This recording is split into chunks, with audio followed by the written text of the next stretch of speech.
ଆପଣ ଭଗବତ ପ୍ରାପ୍ତି ପାଇଁ ଚାହୁଁଛନ୍ତି ତାହେଲେ ଗୋଟିଏ ମାଧ୍ୟମ ହେଉଛି ନିଜର କର୍ମକୁ କର୍ତ୍ତବ୍ୟ ବୋଲି ଭାବିବା କରିବା, ତା ସହିତ ଭଗବାନଙ୍କୁ ପୂଜା କରିବା, ଭକ୍ତି କରିବା, ନାମ ଜପ କରିବା। Simple lining.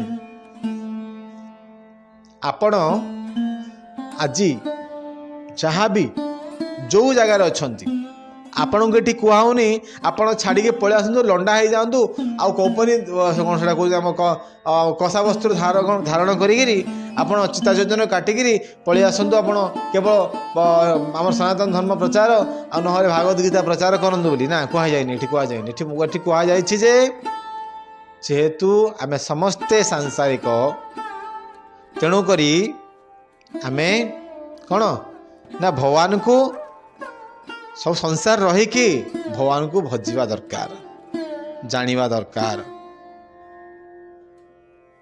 ବୁଝିପାରିଲେ? ସଂସାର ରହିକି କରିବା ଦରକାର।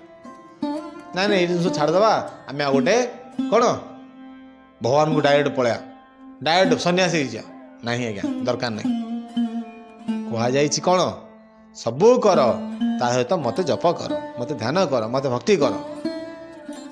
କର୍ମକୁ କର୍ତ୍ତବ୍ୟ ବୋଲି ଭାବି କର, କାହାକୁ ଲୁଟିବାର ନାହିଁ, କାହାକୁ ହଇରାଣ କରିବାର ନାହିଁ। ବୁଝିପାରିଲେ? ଏଇଟା ଥିଲା ଆଜିର ଭାଗବତ ଗୀତାର ସାରମର୍ମ।